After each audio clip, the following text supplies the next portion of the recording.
وما أرسلناك إلا رحمة للعالمين. Bismillahirrahmanirrahim. Assalamualaikum warahmatullahi wabarakatuh. Alhamdulillah wa syukurillah wa la hawla wa la quwwata illa billah. Salatu wassalamu ala rasulillah wa ala alihi wa sahbihi wa mawala wa nifidin azani Allah wa iyyakum. Alhamdulillah, bersyukur kehadirat Allah Subhanahu wa taala yang masih kita sehingga kita bisa bertemu lagi di sore hari ini dalam rangka melanjutkan perjuangan kita. Kita masih berjuang untuk menyelesaikan kitab 30 pelajaran dari Ramadan Nabi SAW.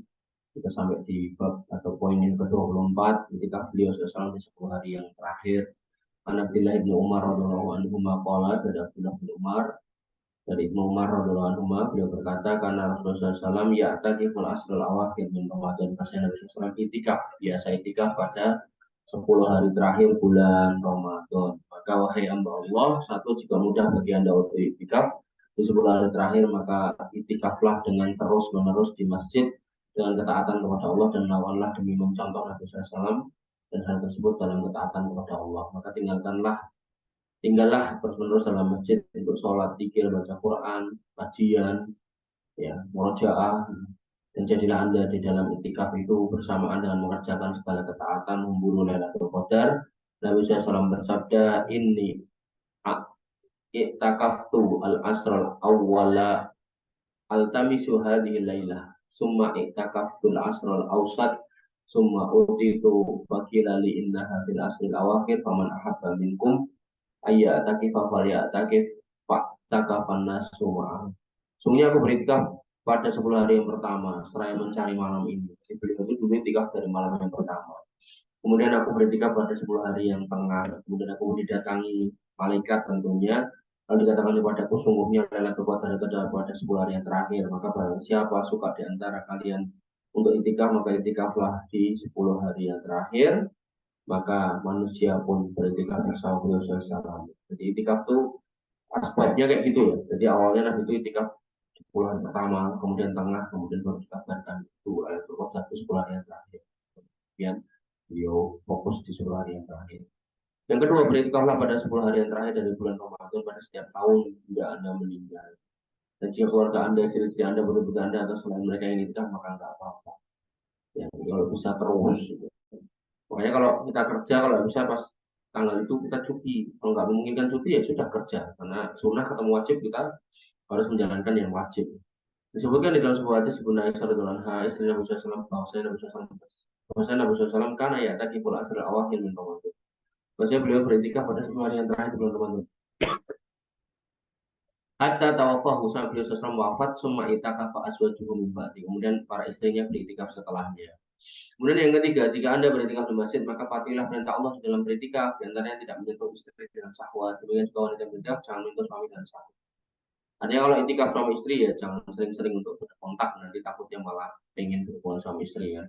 Allah Ta'ala berfirman, wala tubashiruhunna wa antum akifuna fil masjid. Jangan kau gauli istrimu, jangan kau campur istrimu selama kamu dalam kondisi itikaf. Tilka hududullah wala taqrabuhum. Itu batasan Allah, jangan kau dekati.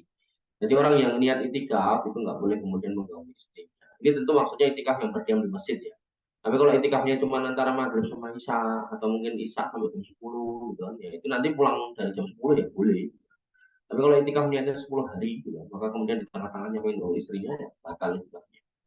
Kemudian yang keempat, jika Anda beritikaf di masjid, maka janganlah keluar kecuali untuk sebuah hajat, seperti buang hajat, makan, minum, jika terhalang dari masjid dan sebagainya. Ya kalau di masjid nggak ada toiletnya, harus pulang ke rumah ya monggo. Makan minum kalau di masjid nggak disediakan, pulang ke rumah ya monggo. Itu kan urgent ya. Tapi di sini tidak boleh kemudian menggauli istrinya, walaupun pas di rumah ada istrinya.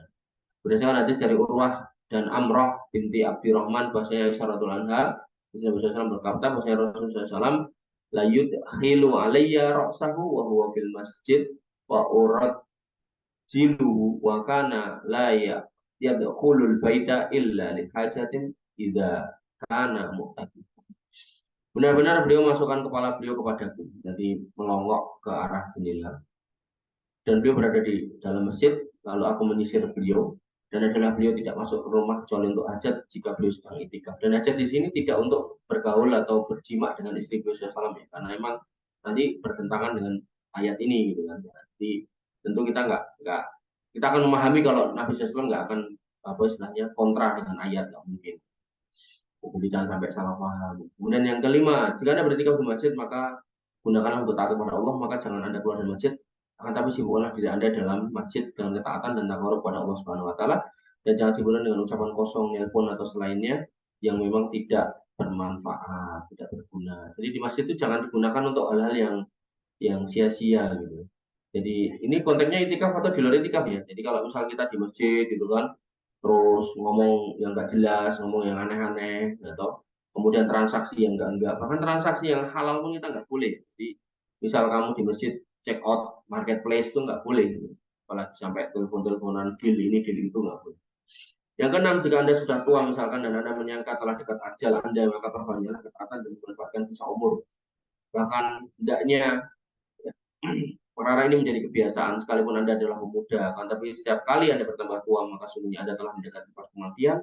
Maka jika mudah bagi Anda untuk itikaf dari 10 hari terakhir di kehidupan Anda, maka lakukanlah. Jadi beliau penulis kitab mengatakan, mualifnya mengatakan bahwasanya sekarang pun ketika kita masih muda, gunakan hidup kita tuh untuk ketaatan agar nanti pas tua itu kita tuh nggak kaget gitu loh.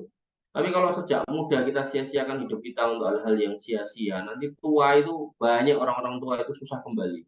Masih tua, sudah tua, tapi masih berzina, tua, tapi masih suka main judi, tua, masih minum minuman keras. Maka ya ketika kita pernah melakukan itu ya sudahlah, itu masa lalu. Kita perbaiki dan jangan sampai kemudian itu terulang lagi. Wabil khusus kemarin kita sudah melewati madrasah yang namanya Ramadan.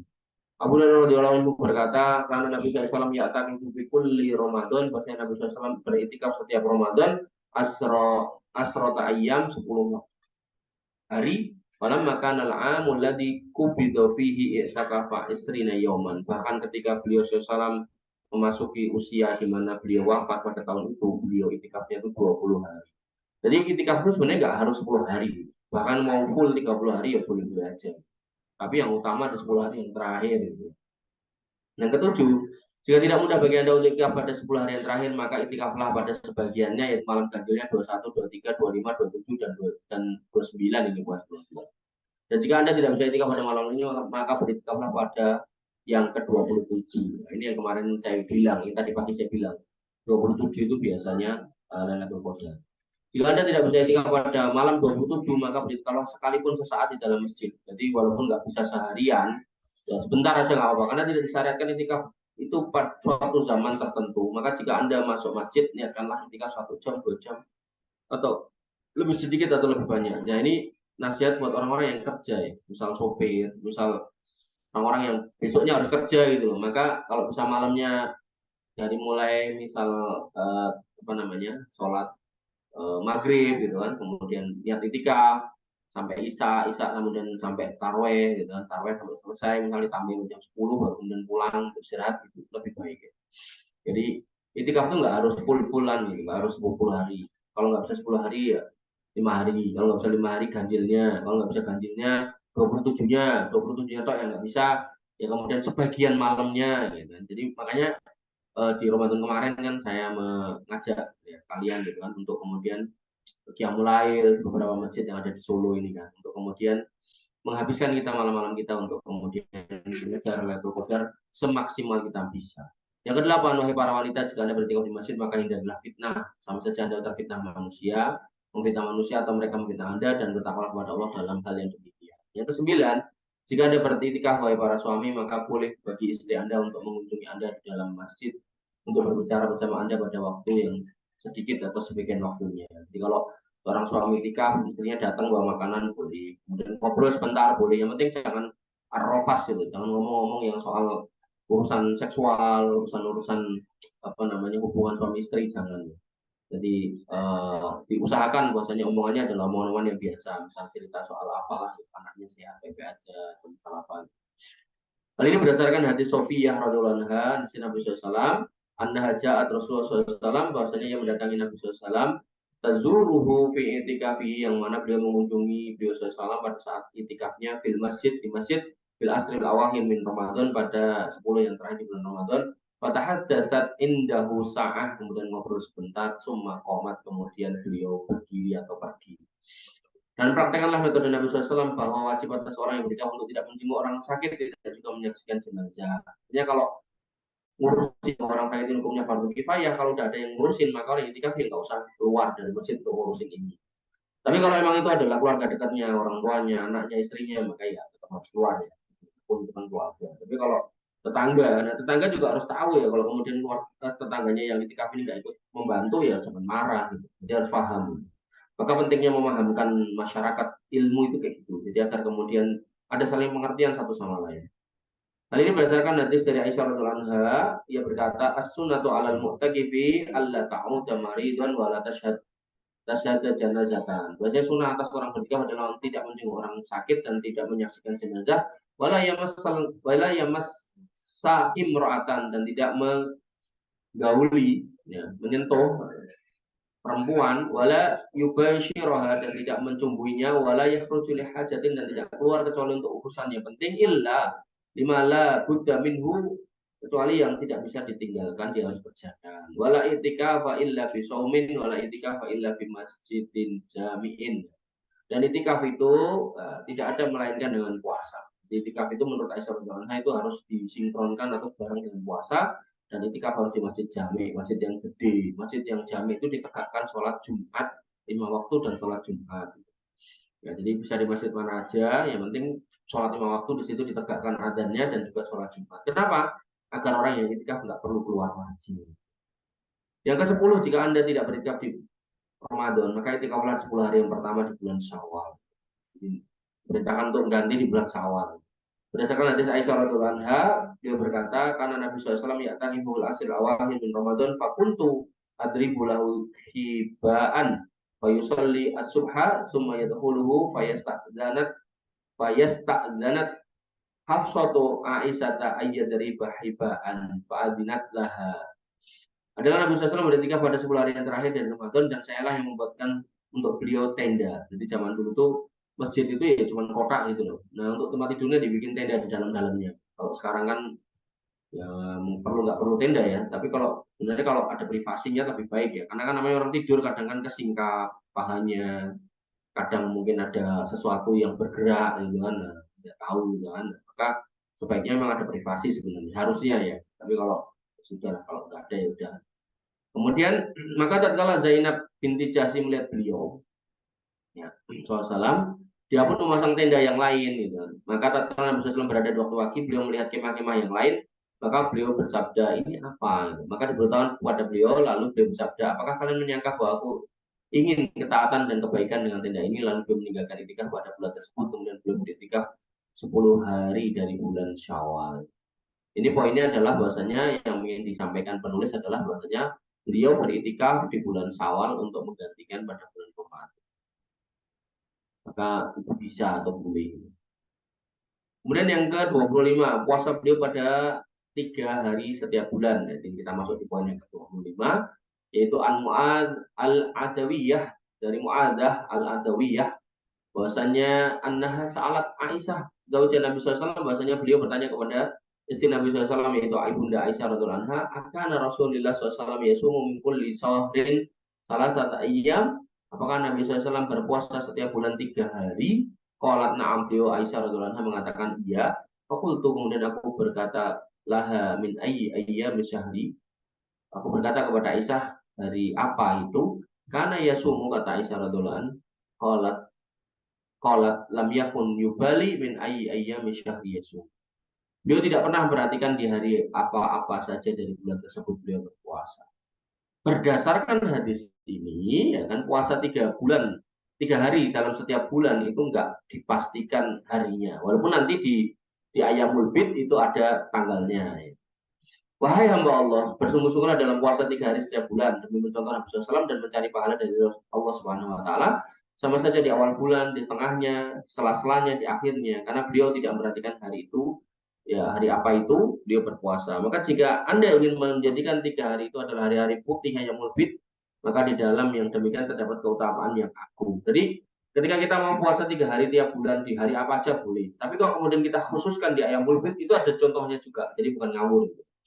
Nah hal ini berdasarkan hadis Anas saudara Muhammad dari Ibnu Ilhan Al-Qaisi, Dari bapaknya dia berkata, karena Rasulullah SAW ya'muruna an nasuma al-bid. Bahasanya Nabi SAW memerintahkan kami untuk berpuasa al-bid, puasa hari putih, yaitu salah asar 13 wa arba'a asrah, kemudian wa khamsa asrah 14 15, qala wa qala hunna kahayatid dahri, maka itu seperti puasa sepanjang tahun, kahayatid dahri. Jadi kenapa dikatakan ayamul bid, ini bukan karena minumnya air putih, makannya nasi putih, bukan ya, tapi karena tanggal 13, 14, 15 ini adalah proses bulan menuju bulan purnama. Jadi tanggal 15 itu bulannya purnama, bundar sesar padang bulan gitu. Maka dikatakan hari putih gitu. Jadi bukan karena menunya putih-putih, enggak. Kemudian yang ketiga, ketahuilah bahwa ketetapan puasa 3 hari pada hari putih tersebut adalah seperti puasa sepanjang tahun berdasarkan hadis Abu Dzar radhiyallahu anhu. Dia berkata, Rasulullah SAW bersabda, man kana minkum shaiman minas sahri salasa ayyam falyasum salasal bid.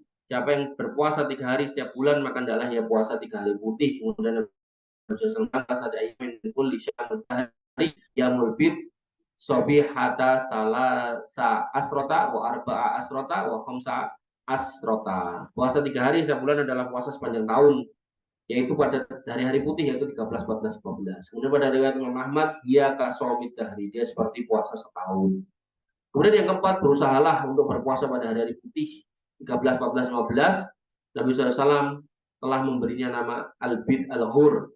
Dalam hadis dari Ibnu Al-Hautakiyah, dia berkata, Umar radhiyallahu anhu berkata, man hadiruna yaumal kohati kola Abu Dzar ana utia Rasulullah sallallahu alaihi wasallam bi arnabin faqala ar-rajulul ladzi ja'a biha inni ra'aituha tadma fakana Nabi sallallahu alaihi wasallam lam yakul summa innahu qala kulu faqala rajulun inni shaimun qala wa ma shaumuka qala min kulli sahri salah satu ayyam qala fa inna anta anil bidil hurri, bidil hur salasa asrota wa arba'a asrota wa khamsa asrota. Maka Umar bin Khattab pernah berkata, siapa yang hadir bersama kami pada hari Al-Qohah, dia berkata, Abu Dzar berkata, saya didatangkan seekor kelinci kepada Nabi SAW, lalu berkatalah seseorang laki-laki yang datang dan membawanya, sungguhnya aku melihat kelinci itu mengeluarkan darah, dan Nabi SAW tidak memakannya. Kemudian sesungguhnya beliau bersabda, makanlah kalian. Jadi berdasarkan hadis ini makan kelinci boleh ya gitu. Maka Nabi SAW bersabda, apa puasa?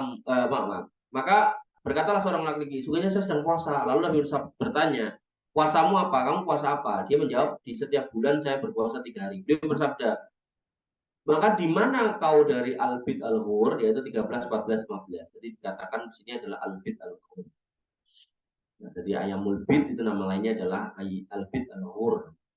Berpuasalah setiap puasa yang disunahkan. Di antaranya adalah puasalah ketika dikatakan Anda tidak berbuka, dan berbukalah ketika dikatakan Anda tidak berpuasa. Berdasarkan hadis Anas bin Malik radhiyallahu anhu, dia berkata, karena Rasulullah SAW yuftiru min sahri hatta nadunna alla nasuma minhu wa nasumu hatta nadunnu alla yuftira minhu syai'an wa kana la nasha'u an tarahu min al-lail musalliyan illa ra'aitahu wa la na'iman illa ra'aitahu.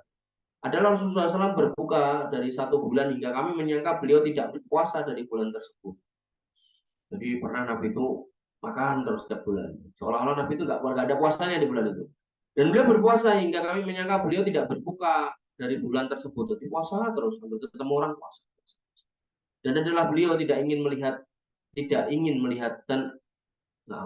dan adalah beliau, Anda tidak ingin melihat beliau sholat dari malam hari, melainkan Anda akan melihat beliau tidak sholat, tidak juga tidur, melainkan Anda melihat beliau tidak tidur.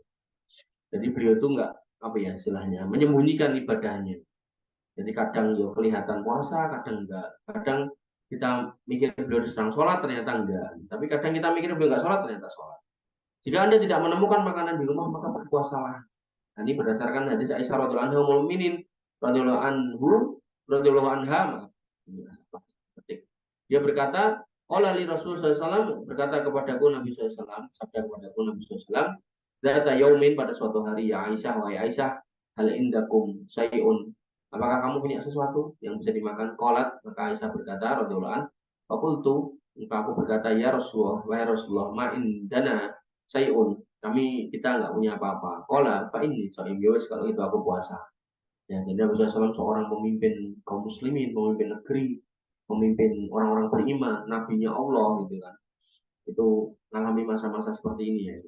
Maka itulah potret Nabi SAW. Jadi jangan kemudian kita berpikir bahwasanya kalau iman itu harus selalu apa istilahnya, duitnya ukah gitu, enggak ya gitu. Dan Nabi SAW nggak senang dengan bergelimang harta. Justru Nabi SAW pernah mengatakan, aku nggak takut kalian itu kekurangan harta. Justru yang aku takutkan kalian itu bergelimang harta sampai kalian itu lupa sama Allah Subhanahu Wa Taala. Jadi makanya Nabi SAW pernah mengatakan la ba'sa bil hina liman ittaqo. Tidak apa-apa orang kaya atau seseorang itu punya kekayaan, tapi harus bertakwa. Itu loh. Karena kalau nggak takwa itu nanti nggak selesai nanti urusannya. Dia biasanya wah duit dia nggak beli Homer gitu, duit beli Homer, duitnya tambah oke beli narkoba dan seterusnya. Kamu bisa lihat itu potret-potret artis-artis itu yang ketika nggak punya aja dia prihatin makan nasi garam gitu, begitu udah mulai kaya, mulai mabuk, mulai ganja, mulai narkoba gitu. Kamu lihat sendirilah itu di TV-TV itu banyak. Kemudian berpuasalah 6 hari dari bulan Syawal. Nabi SAW bersabda, man shoma Ramadan dan summa atba'ahu sitan min Syawal karena kasiyamid dari. Barang siapa berpuasa Ramadan kemudian mengikutinya dengan 6 hari bulan Syawal, maka dia seperti puasa setahun. Wallahu ta'ala. Kita masuk di bab yang ke-26, arahan beliau SAW bagi orang yang mendapati Lailatul Qadar, an Aisyah radhiyallahu anhu anha, salah lagi. Dari Aisyah radhiyallahu anha qalat, beliau berkata, qultu, aku berkata, ya Rasulullah, wa Rasulullah, ara'aita in waqaftu lailatul qadri. Bagaimana pendapat engkau jika aku bisa mendapatkan Lailatul Qadar atau berada pada malam Lailatul Qadar? Ma aku lebih ya. Aku ngomong apa atau aku berdoa apa? Qala, kata Nabi SAW, kuli, katakan, Allahumma innaka afuwun tuhibbul afwa fa'fu anni. Ya Allah, sungguhnya engkau adalah zat yang memaafkan, menyukai pemaafan, dan maafkanlah aku. Wahai hamba Allah yang dirahmati oleh Allah, berikanlah yang besar kepada malam yang terakhir, pada malam-malam ganjil di bulan Ramadan. Mudah-mudahan Anda bertepatan dengan Lailatul Qadar dan berpanjanglah doa dengan Anda membaca Allahumma innaka afuwun tuhibbul afwa fa'fu anni. Karena ini adalah petunjuk Nabi SAW kepada Ibunda Aisyah radhiyallahu anha. Imam At-Tirmidzi meriwayatkan dari Aisyah radhiyallahu anha, dia berkata, saya berkata, ya Rasulullah, ara'aita in alimtu ayyu lailatin lailatul qadri. Ya Rasul, bagaimana pendapat panjenengan jika saya mengetahui suatu malam itu Lailatul Qadar, ma aku lebih apa yang aku ucapkan di dalamnya, apa yang aku doakan atau utarakan di dalamnya. Allah, kata Nabi SAW, kuli, ucapkan Allahumma innaka afuwun karim tuhibbul afwa fa'fu anni. Jadi tambahan karim ini pun juga ada di dalam hadis ya. Kemudian Nabi SAW mengajarkan yang tadi itu Allahumma innaka afuwun karim tuhibbul afwa fa'fu anni. Kemudian yang kedua, berdoalah dengan segala yang Anda inginkan, baik dari kebaikan dunia maupun akhirat. Waqala rabbukum ud'uni astajib lakum. Maka firman Allah Subhanahu wa taala, mintalah kepadaku, berdoalah kepadaku, aku akan perkenankan bagimu. Jadi dalam Islam itu diperintahkan oleh Allah, Allah sendiri yang perintah loh, bukan saya, bukan apa. Minta langsung kepada Allah, ud'uni. Minta Allah kepadaku, astajib lakum, tak kabulkan. Makanya kalau ada orang-orang yang ngajari harus lewat kuburan gitu, itu Masya Allah itu jauh dari petunjuk, benar-benar jauh. Ini ayat loh ya, ini ayat. Jadi kamu kalau punya hajat nggak usah nyari kuburan lah, langsung aja minta kepada Allah. Allah yang nyuruh. Sekali lagi ini ayat, bukan bukan perkataan saya, ini ayat. Oh, jadi nanti kamu nggak tahu, mungkin ada yang motong video ini menurut Wahabi, ini ayat gitu loh ya. Jadi jangan mudah kamu memberikan julukan ya gitu. Ini ayat ya. Sekali lagi ini ayat. Nah, kemudian Nabi SAW dari Nu'man bin Bashir, beliau bersabda, doa wal ibadah, doa itu ibadah. Wa qala rabbukum ud'uni astajib lakum. Ini juga disebutkan di sini. Bahwasanya doa itu ibadah, dan Nabi kemudian mengatakan ud'uni astajib lakum. Mengutip ayat itu. Kemudian yang ketiga, mintalah surga kepada Allah dan berlindunglah kepada Allah dari api neraka. Jadi berlindungnya kepada Allah, bukan kepada orang-orang yang di makam ya. Makanya saya sangat kasihan, sangat miris itu ketika ada orang yang kemudian minta pertolongan ke makam-makam gitu kan. Ya Habib Fulan, ya Wali Fulan gitu kan. Selamatkan kami dari api neraka gitu, Masya Allah. Ya, dikarenakan Anda, jika Anda beruntung dalam hal ini, maka sungguh Anda telah meraih keberuntungan yang besar. Bagaimana wa ta'ala faman zuhziha 'anil nar wa udkhilal jannah faqad faz. Jadi orang beruntung itu bukan orang kaya, bukan orang yang punya 271 triliun, bukan orang yang gelarnya panjang, bukan orang yang punya jabatan, tapi orang yang selamat dari api neraka dan masuk surga. Dikarenakan segala pencarian dan usaha semuanya dan sebagian besarnya adalah untuk mendapatkan surga dan selamat dari neraka, maka di sekitar inilah hendaknya permintaan seorang berakal lagi cerdas, lalu dia berpikir tentangnya. Ya, jadi orang itu silakan nyari dunia, silakan ngejar dunia, silakan sekolah, silakan kerja, silakan dagang. Tapi ujungnya kalau kita kemudian masuk neraka sia-sia. Maka ya orang cerdas adalah orang yang paham kalau tujuannya itu ya selamat dari neraka masuk surga. Maka syukur-syukur dunianya dapat, akhiratnya dapat gitu. Neraka selamat dari neraka. Nah, sampai kemudian yang penting oke dengan akhirnya masuk neraka. Insya Allah. Di dalam hadis Abu Hurairah radhiyallahu anhu, dia berkata Rasulullah SAW bersabda kepada seorang laki-laki, mata kulu fi sholah, qala atas syahadu summa as'alullah al jannah wa a'udzu bika minan nar, ama wallah ma usinu dan danataka wala danata muadzin faqala haulaha nut. Jawab saya bersyahadat. Kemudian saya minta surga kepada Allah dan kepada api neraka. Adapun demi Allah saya tidak memahami dan dana, yaitu bacaan pelan Anda dan Mu'ad. Maka beliau bersabda, di sekitarnya kami membaca. Artinya ada orang yang baru belajar bacaan sholat, maka dia pun cuma mengatakan, aku membaca di dalamnya syahadat, syahadu alla ilaha illallah, syahadu anna Allahumma inni as'aluka al-jannah wa a'udzubika minan nar. Itu sama Nabi SAW sudah dianggap sholatnya sah. Karena inti dari sholat itu ya itu. Gitu. Menunjukkan bahwasanya kita itu beribadah itu karena meyakini itu perintah Allah dan Rasulnya. Kemudian yang kedua, kita berharap masuk surga dan pengen terbebas dari neraka. Udah intinya itu. Jadi kamu ngajari orang awam sholat, pakai rumus ini, boleh. Gitu. Bacaan yang panjang-panjang susah, mbah-mbah misalnya gitu, baru tobat, diajari aja asyhadu alla ilaha illallah. Kemudian Allahumma inni as'aluka al-jannah wa a'udzubika minan nar. Sah sudah sholatnya. Ya, tentu naik pas Al-Fatihah baca Al-Fatihah. Maksudnya bacaan-bacaannya itu. Tasahudnya gitu kan. Kemudian rukuk sujudnya gitu. Yang keempat, berdoalah kepada Allah untuk diri Anda dan jika Anda bertepatan dengan Lailatul Qadar, maka mulialah dengannya. Kemudian untuk anak Anda dan keluarga. Jadi kalau baik itu jangan sendirian. Doakan untuk keluarga juga. Bapak kita misal belum tobat doakan, ibu kita misal belum jilbaban doakan, kakak kita misal belum sholat doakan. Mungkin kita juga masih sok bolong-bolong ibadah doakan minta istiqomah.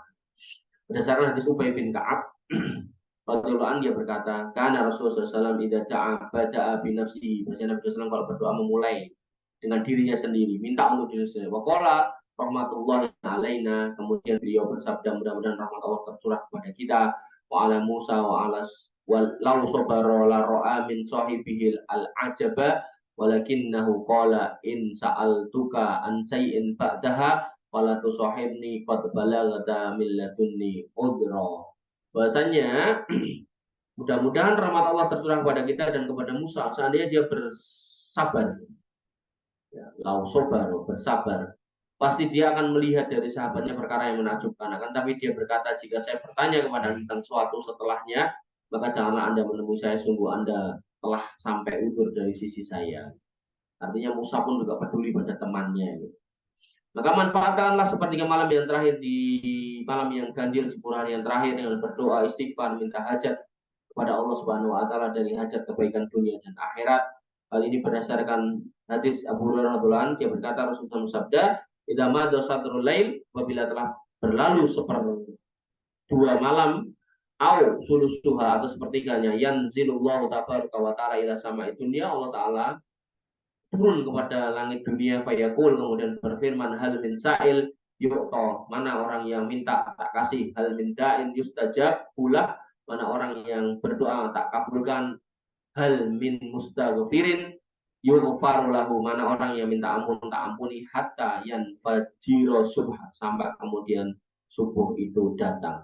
Baik, ikhwan fillah azani Allah wa iyyakum, saya rasa untuk sore hari ini saya cukupkan sampai poin 26. Insya Allah kalau Allah berkenan nggak ada halangan, nanti malam kita lanjutkan sekitar jam berapa, jam 9 mungkin, setengah 9 kita lanjutkan di poin yang ke-27. Kurang lebihnya saya mohon maaf, semoga bermanfaat. Aku qouli hadza, astagfirullahaladzim li wa lakum wa lisa'iril muslimin dzambihim innahu huwal ghafurur rahim. Akhirul kalam, subhanakallahumma bihamdika, asyhadu an la ilaha illa anta, astaghfiruka wa atubu ilaik. Assalamualaikum warahmatullahi wabarakatuh.